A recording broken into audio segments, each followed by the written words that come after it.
Allá en Granburg, por favor, siéntense rectos. Todos ustedes me parecen que son medio dormidos. ¿Por qué algunos no anduviesen a pie para la oración? Yo los veo. Ustedes piensan que yo no sé que están allá, pero los veo todos. Sé quién está teniendo una conversación en medio de la clase, estoy haciendo notas y su nota va a reflejar dónde estaba al fin del semestre. Es así, ¿no? Ajá. Y ella no me comentaba nada de antemano, ¿verdad? ¿Verdad o no? ¿Me dijo algo antes? No me dijo nada. Interesante cómo Dios comunica con su hombre, ¿no? Ok, ya orábamos, entonces estamos en 1 Timoteo, pero hablando del libre albedrío y de la abolición, voy a revisar poco que cubrimos anoche por simplemente el motivo de que este tema es tan importante de entender, y la verdad es que más que entender, que realmente tener en su marco de referencia que la abolición es todo. Porque hoy en la radio, durante la segunda mitad, hablábamos del juego de culpabilidad, a lo cual los argentinos son muy expertos. Es un chiste. Es un chiste, pero es la verdad igual. La verdad es que cualquier ser humano es experto en el juego de culpabilidad. Podemos culpar en un momento a otra persona, circunstancias, cualquier que sea, pero nunca es culpa nuestra. Ahora, por eso, la doctrina que dice que Dios elija a algunos para el cielo y otros para el infierno es muy diabólico, porque es un ataque contra la institución divina número 1, libre albedrío, abolición.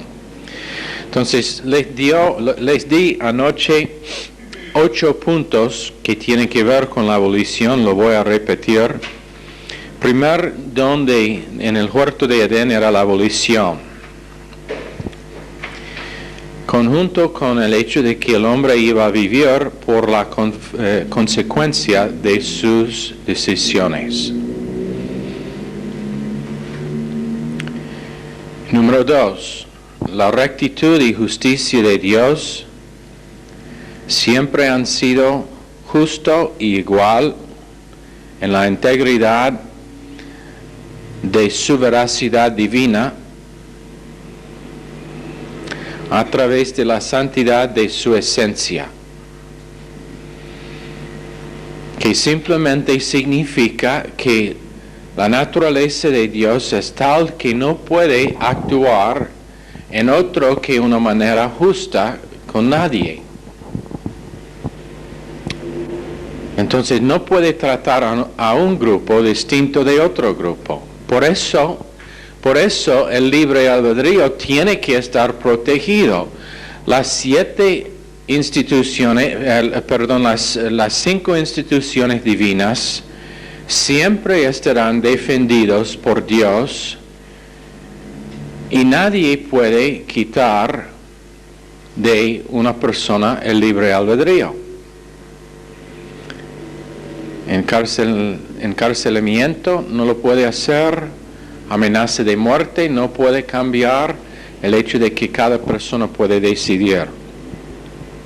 Número 3, Dios ama justicia y rectitud en Salmos 33:5 y en Isaías 61:8. Y Esaú recibió la expresión de la soberanía de Dios a través de su rectitud y justicia, por causa de que él fue negativo en su volición contra Dios. En otras palabras, él recibió la expresión del hecho de que Dios es soberano en decidir cómo van a ser las consecuencias de las decisiones nuestras. Entonces, cuando Esaú decidió que iba a rechazar lo que Dios le ofreció gratuitamente, cuando lo rechazó, Dios decidió la consecuencia de eso. Y por eso dice que amó a Jacob, pero odiaba a Esaú, porque odiaba el hecho de que él usó su libre albedrío negativamente. Número 4, Dios reconoció en su rectitud y justicia que Esaú iría negativo en su volición y también que Jacob iría positivo en su volición. El reconocimiento de Dios no controla la decisión de uno. El hecho de que uno reconoce lo que va a pasar no controle.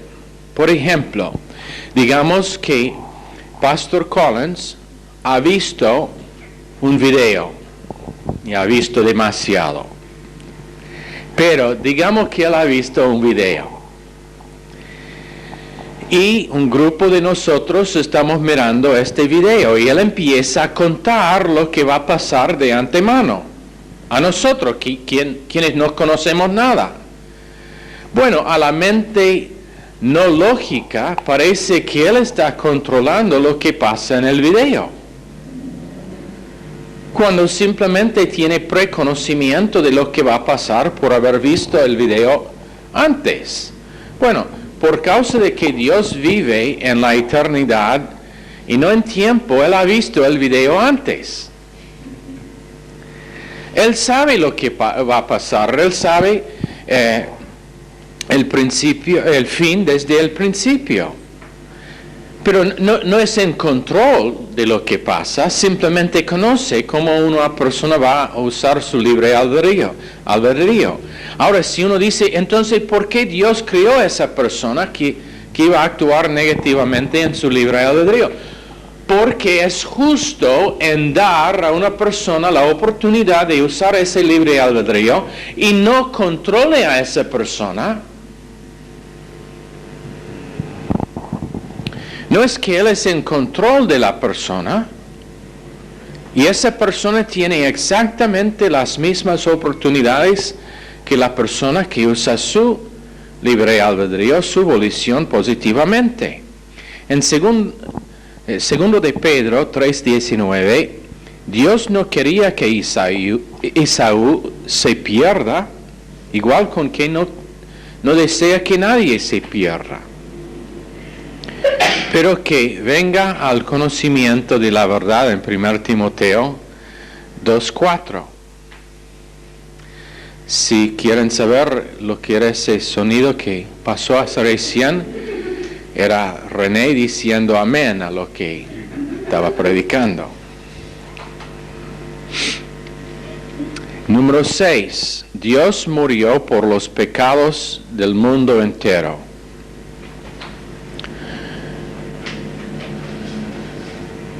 Entonces será justo hacia la raza humana entera por medio de la redención no limitada y la muerte de Jesús en la cruz. En otras palabras, Él dio a todos libre albedrío. Él murió por todos. Redención no limitada, o sea, no limitada por Dios, pero limitada por el libre albedrío y la decisión de cada individuo. Y nadie puede culpar que no tenía oportunidad. Para los que no han escuchado el Evangelio, no han respondido a la luz que Dios les ha dado en la creación y con su conciencia, entonces no es obligado en darles más luz porque sabe que no van a responder a esa luz. Y esa es la otra parte, es que a una persona que nunca escucha el Evangelio, en su preconocimiento Dios sabe que esa persona, si dado la oportunidad, no va a responder al Evangelio. Es Dios, tiene todo conocimiento, es omnisciente, sabe cómo actuar una persona bajo toda circunstancia. Entonces Él sabe si esa persona fue dada la oportunidad, no va a responder. Entonces es justo en no ofrecerle salvación por medio del Evangelio. Entonces el argumento de que Dios eligió, por ejemplo, uno que es miembro de una tribu en África que nunca tiene oportunidad, que Dios decidió que esa persona va a ir al infierno, es equivocado también porque Él sabía de antemano que si esa persona fue dada la oportunidad no va a responder. ¿Entienden? ¿Todos entienden? ¿Están seguros? Esto es importantísimo. Va a estar atacado aún más. La naturaleza de Dios siempre estará bajo ataque de una forma u otra. Y si no entendemos que cada persona es el resultado de sus decisiones, vendrá un día cuando alguien quien está bien armado con palabras y sabiduría humana y un argumento bien planeado le va a confundir. Entonces si no, podemos revisar de nuevo. ¿Entienden? Si entienden, lo normal es la cabeza. Allá en Granburg también. Ok, todos están prestando atención, gracias. Número 7. La soberanía de Dios fue expresado con Jacob, quien amó, por causa de que Jacob simplemente, por medio de gracia, confió y puso misericordia en acción, o activaba la misericordia de Dios. La fe de uno es como, la confianza de uno es como el switch que activa la misericordia de Dios. Está listo, está armado, tiene nafta en el tanque, pero su fe es el llavecito que lo activa, que arranca el motor, podemos decir. Y el auto está estacionado delante de la casa de todos seres humanos si quieren ir en ese auto. Pero tienen que usar la llave que Dios les ha dado. Número 8. Tendré misericordia. ¿En qué tendré misericordia? En que tenga misericordia. Significa por causa de su confianza sin obras. Fe no es una obra. Fe no es una obra. Confiar no es una obra. Es simplemente ponerse de acuerdo con lo que es que Dios dice. Si quiere una definición simple, y por causa de que todos nosotros somos simples, fe es nada más que estar de acuerdo con lo que dice Dios. Dios dice que yo necesito un Salvador. Lo creo. Dios dice que Jesús es ese Salvador. Lo creo. Dios dice que estoy de acuerdo con lo que es que Dios dice. Dios dice que mis pecados fueron puestos en Cristo. Estoy de acuerdo, lo creo y esa es fe. Igual en la vida cristiana. Cuando Dios dice que soy crucificado, estoy crucificado con Cristo, estoy de acuerdo. Y esa es fe. Ahora, tenemos el propósito de la elección de Dios en Romanos 9:11, que vamos a leer de nuevo. Ya lo hemos leído, pero lo vamos a leer de nuevo.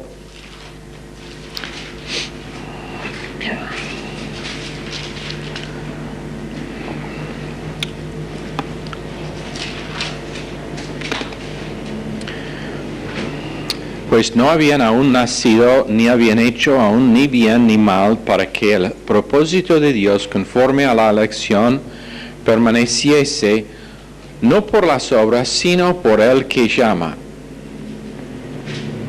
Y eso es el plan de salvación extendido a la raza humana. Dios llama a todos, pero no todos responden. El mismo principio se ve en Isaías 42:1, donde Jesucristo fue elegido como siervo. Cristo decidió obedecer a Dios en cada área de su vida, y cada persona que decide que va a obedecer a Dios está puesto en Cristo. Y ninguna persona ha sido predestinado menos que en Cristo. Ahora llegamos a la doctrina de predestinación que muchos han malentendido. Predestinación no tiene que ver, o el predestino de uno no significa que Dios decidió algo con respecto a esa persona, si va a ir al cielo o lo que va a pasar a esa persona. Predestinación tiene que ver con lo que Dios hará por la persona que usa positivamente su fe. Proorizo es la palabra griega y significa marcar de antemano o poner un circo alrededor de algo. ¿Y qué es que Dios ha marcado de antemano? Lo que Él hará por cualquier que acepta por fe a Jesucristo. Esa persona ahora está en Cristo y por estar en Cristo está predestinado a recibir ciertos beneficios. Y los beneficios son las cosas que están predestinados. Dios decidió que ellos que están en Cristo estarán salvos eternamente. Esa es una de las cosas que Él predestinó. No predestinó a la persona. No decidió, por ejemplo, que René y Zulma estarán en este lado del salón de las clases esta noche. No, eso era su elección, su decisión, el resultado de su volición. Pero lo que sí decidió, o lo que fue predestinado de antemano, es que todos ellos que están sentados en este lado recibirán plata del pastor esta noche. Pero para ellos que están sentados en el otro lado no reciben nada. Ese es un muy buen ejemplo de lo que es predestinación. Yo no decidí quién iba a sentarse allá, simplemente que iba a dar a ellos sentados en ese lado plata.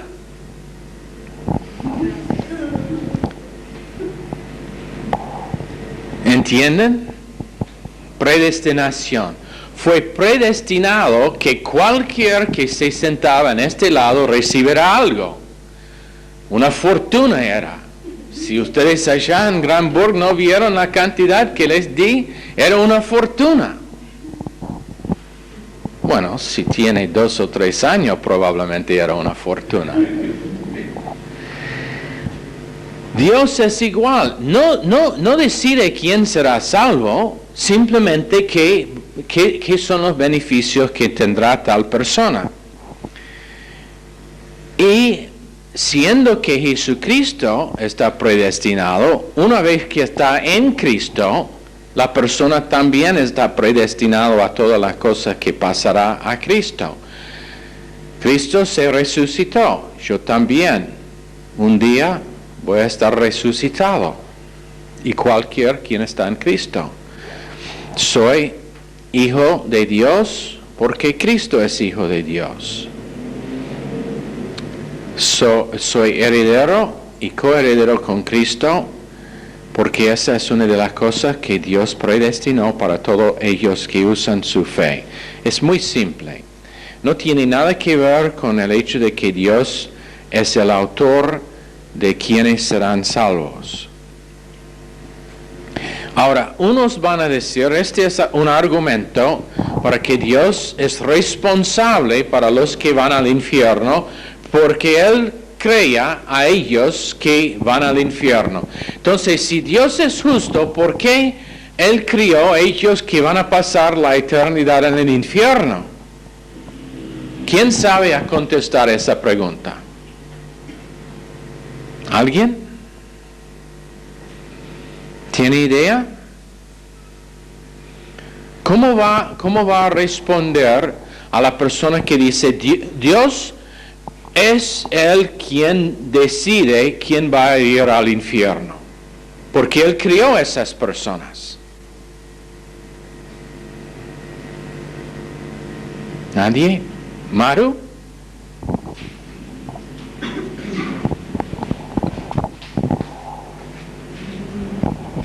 Bueno, yo pensaba que si Dios dio el libre albedrío para las personas y Él puede decidir, y bueno, Dios es responsable para las consecuencias, pero la persona tiene el libre albedrío para hacer la decisión. Eso es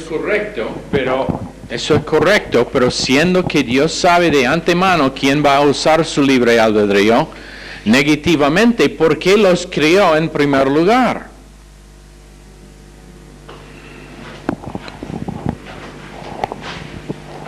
De otra manera serían solamente títeres y no personas con un libre albedrío. Okay. Pero ¿no es injusto Dios en crear individuos que van a usar su libre albedrío negativamente? En tal manera no es responsable para el hecho de que ellos van al infierno, porque si no había criado tales personas, no irían al infierno. ¿Por qué no cría solamente ellos que van a recibir a Cristo? ¿Sería capaz Dios de hacer eso? Sí, pero no sería justo. ¿Por qué? Están faltando un punto muy importante aquí. Nosotros somos criaturas de su imagen y eso es porque nosotros tenemos una evolución. Sí, pero sigue el argumento. Yo soy Dios. Tengo acá delante mío la posibilidad de criar dos individuos. Yo sé, por ser Dios, que esta va a decidir negativamente con respecto a Cristo. Esta positivamente. ¿No soy injusto en criar ella? ¿No soy responsable para criar uno que se va a ir al infierno? ¿No soy responsable para su destino en el infierno? Yo la creí, creí, ¿cómo es? Creí, ¿no? Están perdiendo un punto muy importante. Pastor, porque Dios no controla a las personas. El punto es esto. Ella y ella no están creadas.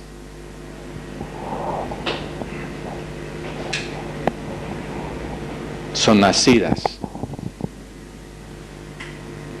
Dios no es responsable para crear estas dos personas. Los únicos que creó Dios eran perfectos, sin naturaleza pecaminosa, sin predisposición de pecar, pero usaron por su decisión el libre albedrío, y ellos son el resultado, ellas son el resultado de esa decisión, no Dios. No, Dios no es responsable para la creación de cada persona. Adán y Eva son responsables para el nacimiento de cada persona. ¿Entienden? Dios no es el autor de pecado, ni es el autor, ni es responsable para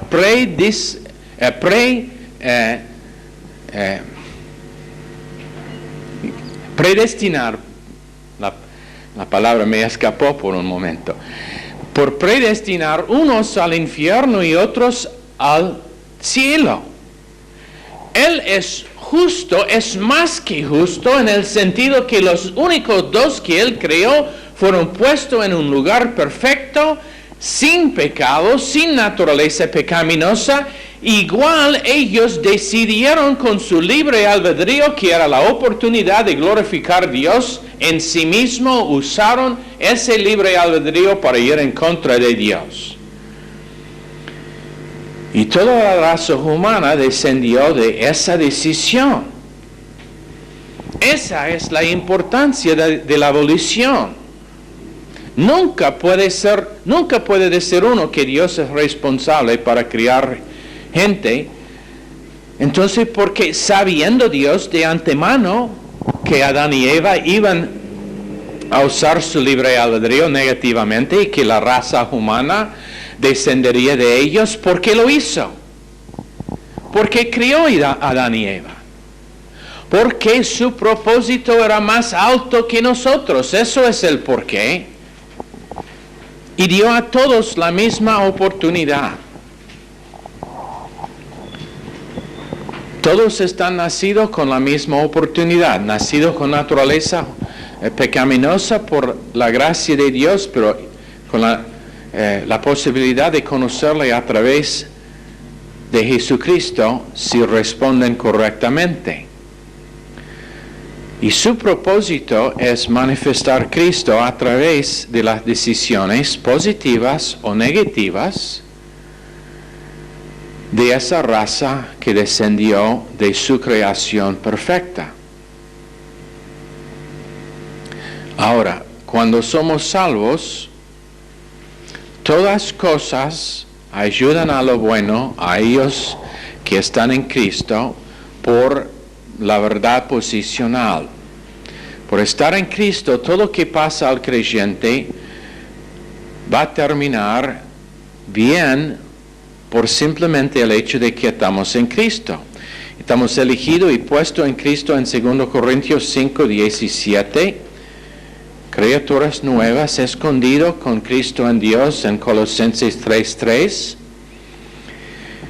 Y nuestra predestinación es dentro de Cristo. O sea, podemos estar seguros de lo que Dios hará por nosotros por nuestra posición en Cristo.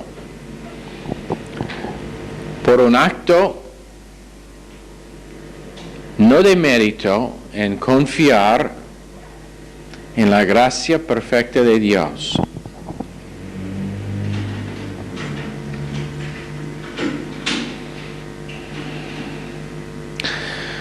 Los no salvos no están predestinados porque no son en Cristo, no están en Cristo, entonces terminan en el infierno.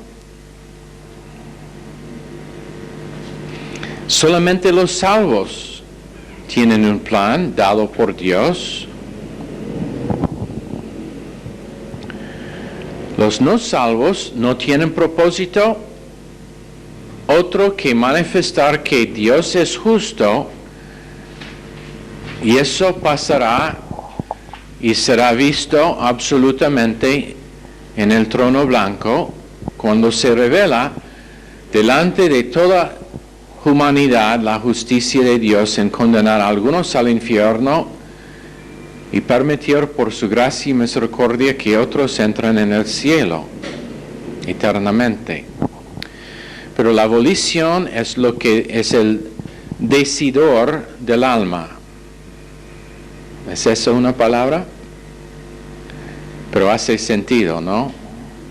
Lo que decide, decidor. Estoy inventando otra palabra nueva. Si no le gusta, problema tuyo. La volición es lo que decide, es la parte del alma que decide, es el decidor.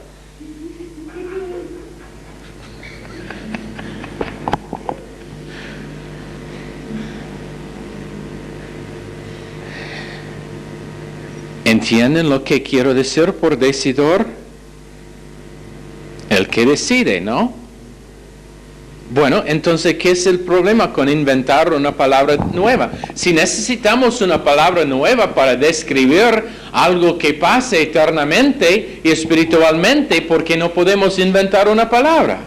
¿Cuáles antes de nuestra llegada conocían la palabra acción teántrica? Pero todos ahora saben lo que significa, ¿no? ¿Sí? Entonces, dame la definición de acción teántrica.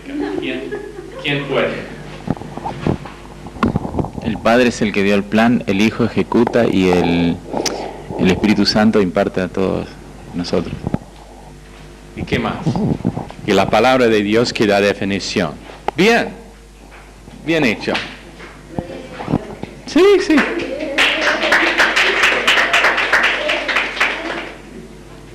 Entonces, si quiero inventar la palabra decidor, ¿qué es? ¿Dónde está el problema? Probablemente esa palabra estará en el examen final y todos me van a acercar y decir, esto es mal escrito, pastor, ¿qué significa esta palabra decidor? Y está ubicado en el alma. La volición está ubicado en el alma. Uno de los 5 partes del alma. La mente, las emociones, conciencia, autoconciencia y volición. Y Dios tiene una voluntad absoluta en Salmos 115:3, 135:6. Y en su soberanía dio al hombre libre albedrío. ¿Por qué motivo? Por algo que mencionó Michelle, que él no es deseoso de tener títeres alabándole, quiere gente de libre albedrío que por decisión le alaban.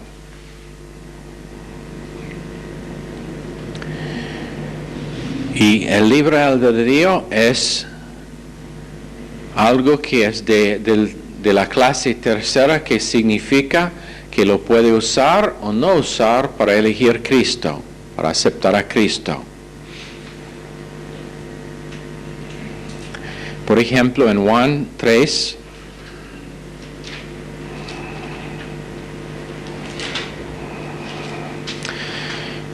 (36) el que cree en el Hijo tiene vida eterna, el que rehúsa creer en el Hijo no verá la vida, sino que la ira de Dios está sobre él. El que cree, esa palabra es subjuntivo, que significa puede ser o no puede ser, depende en la predisposición del individuo que usa su volición. Si no quiere ser salvo, Dios no le va a forzar, pero la ira de Dios estará encima si decide que no. Cualquier declaración de la voluntad de Dios indica el libre albedrío del hombre. O sea, si nosotros decimos que Dios tiene una voluntad, implica que el hombre tiene que decidir si aceptará o rechazará esa voluntad. ¿Entienden?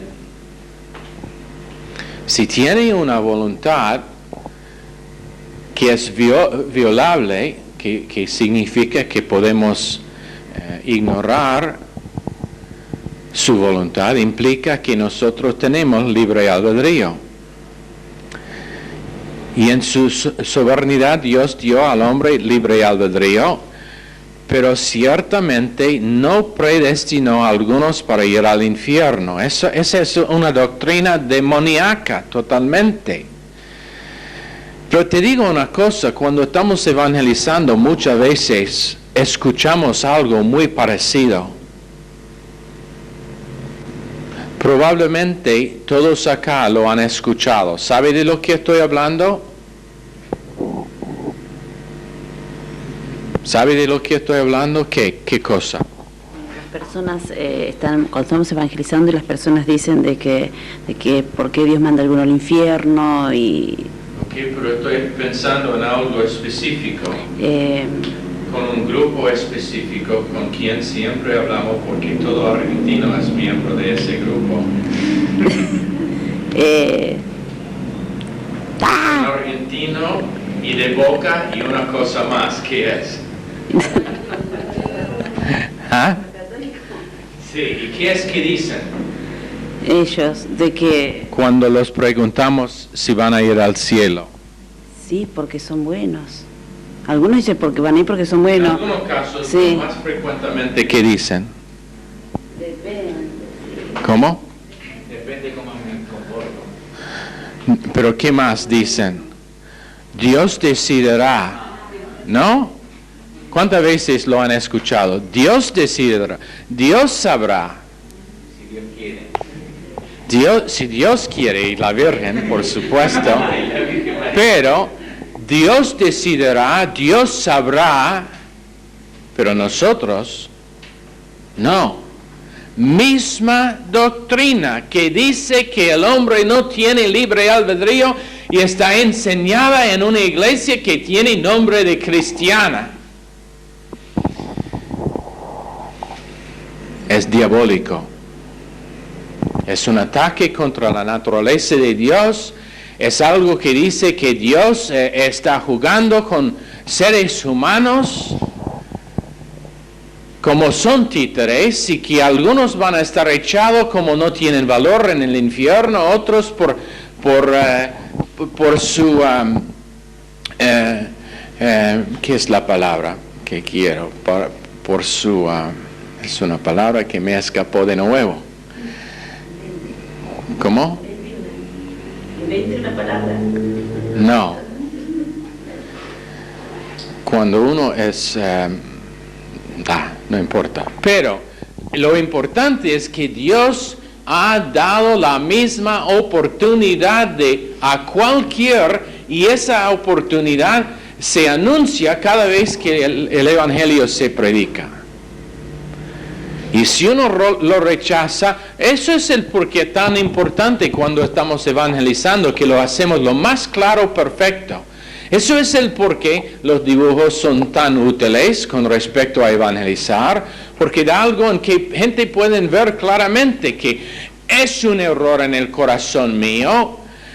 Dios me ama igual, pero es una decisión de parte mía necesaria y esa es la única cosa que decidirá si pasaré la eternidad en el infierno o en el cielo. Y en este momento mis pies son calientes porque voy a ir al infierno si no uso correctamente mi volición para decidir en aceptar a Cristo. Y si yo salgo de este lugar, yo quiero tener claro, si la persona sale de ese lugar, quiero tener claro en su mente que puede ser la última oportunidad que tiene.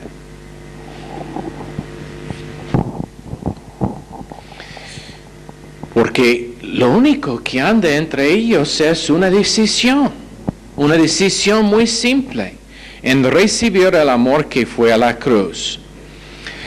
Cuando Dios envió un pastor maestro a un lugar, Dios elija a las personas que van a tener volición positiva hacia sí como su don a ellos. Y en alguna manera van a venir, van a estar parte de esa congregación, pero todo depende en su decisión.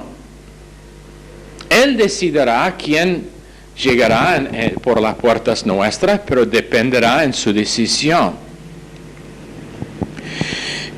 Y ese pastor que estudia, prepara y comunica, Dios usa para llevar a él y para llevar a esa congregación gente que han usado su volición positivamente y de alguna manera ellos por un milagro de Dios, discernen que esto es algo que necesitan. Ellos, por un milagro de fe, empiezan a crecer espiritualmente para que lo puedan comunicar por sí mismos. Y tienen en su corazón el deseo de conocer la voz de Dios, y eso también es un milagro, pero empieza con una decisión y sigue con decisión tras decisión. Después de recibir a Cristo como Salvador, es una decisión si va a congregarse o no. Dios ha puesto el Espíritu Santo dentro si la persona realmente es salvo, pero es una decisión si va a responder a la voz de Dios o a la voz de su naturaleza vieja todavía. Y si uno empieza asistiendo a esa iglesia, su crecimiento dependerá en decisiones, en cómo responder. La única cosa que decidirá la recompensa que recibirá uno en el cielo, en la silla bema, es su decisión, cómo decide con respecto a la gracia de Dios.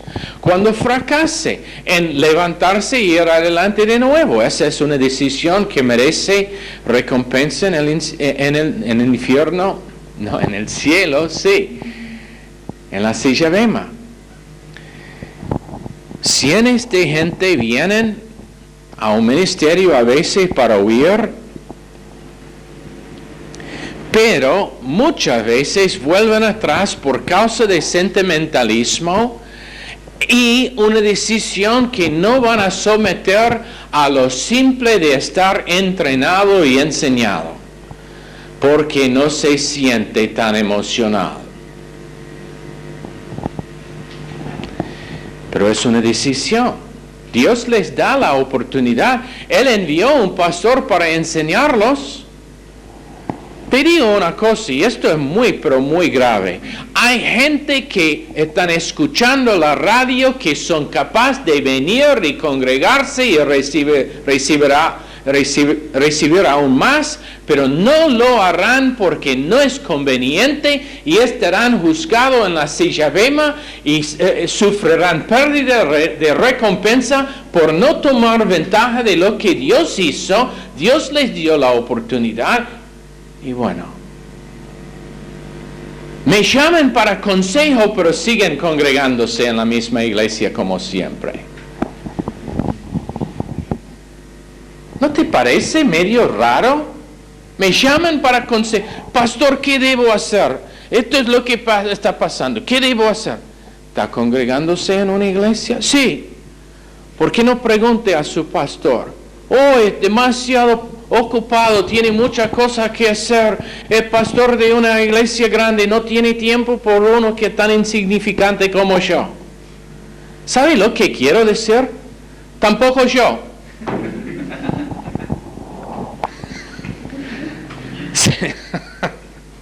No quiero decir eso. No, realmente esa no es mi corazón. Pero es medio chistoso, ¿no? Cuando uno tiene la evaluación de sí mismo que no es de importancia, pero bueno, este hombre, gran hombre, entonces ¿por qué está llamando a mí? ¿Por qué piensa que yo, que tengo tiempo, porque no tengo una gran iglesia de cientos de personas, porque vale la opinión mía? Quiero preguntarle, ¿por qué todavía está en esa iglesia? Parece que no conoce su nombre. Oh, no, la verdad, pastor, es que no dije nada porque tengo temor de lo que me va a decir. Bueno, ahora tengo unas palabras de Dios para ti. ¡Es estúpido! Esa es la naturaleza vieja mía que reaccione. Pero no es medio chistoso. Esa gente un día van a andar delante de Dios y contar a Dios por qué cuando había la oportunidad y por su confesión la enseñanza es de primera calidad, que no se acercan. Volición, conveniencia, el fuego. Volición es todo. Pero gracias a Dios estoy predicando al grupo de gente equivocado, porque ustedes todos están acá escuchando, prestando bien la atención. Solamente uno se cayó dormido durante la clase esta noche. Es un récord, normalmente tenemos 2 o 3. Por supuesto estoy hablando de allá en Granburg, no de acá. ¡Despiértanse! Para que podamos orar y cerrar la clase y puede dormir tranquilo. Señor, bendice esta clase y cada uno en el nombre precioso de Jesús. Amén. Están despedidos.